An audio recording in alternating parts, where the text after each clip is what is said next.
Вітаю вас, брати та сестри. Мир вам та помножиться.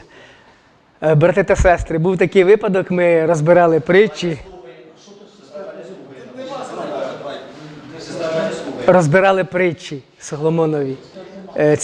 Конкретно це 25-та притча. Я прочитаю спочатку цей вірш в синодальному тексті.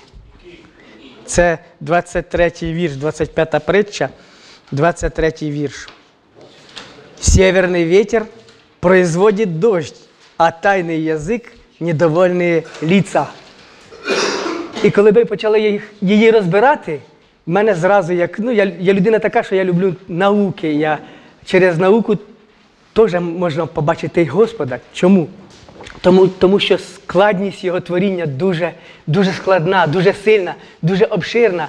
І це все тільки говорить про те, що він Господь, і що тільки Творець це сотворив, і ніяка не еволюція.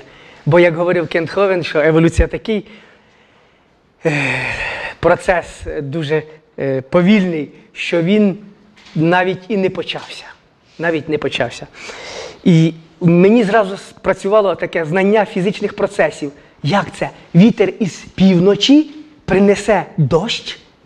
Да такого не може бути. Як це там вода може випаровуватися на півночі, щоб принести хмари? І я сказав, що це неправильно. Це неправильний переклад. Це помилка перекладача, хто перекладав цей текст.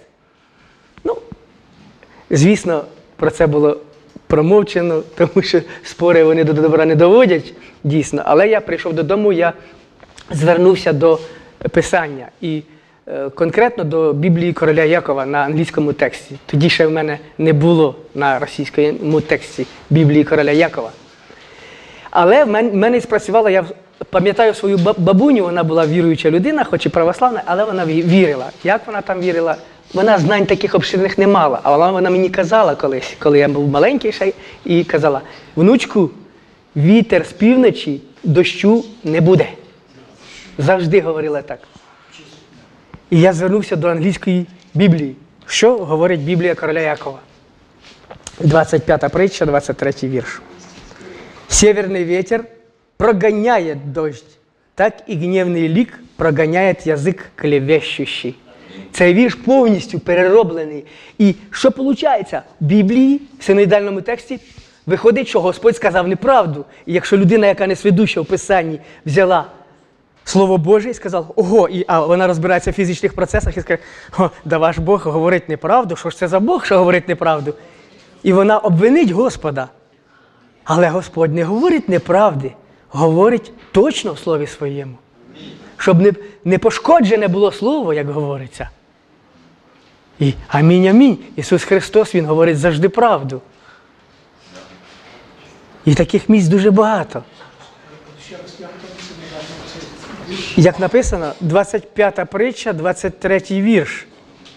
«Северный ветер производит дождь, а тайний язик недовольні лица».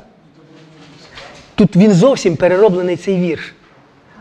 А тут проганяє дощ. І в грецькому тексті теж проганяє дощ. Там по-другому трошки сказано, я не пам'ятаю, не буду говорити. Але що сказано в Новому Заповіті? Всяка неправда є гріх. І якщо неправду записали в Слові Божому, неправильно переклали Слово, то є гріх. Господь без гріха. Він говорить правду і Він праведний. Слава Ісусу Христу! Амінь.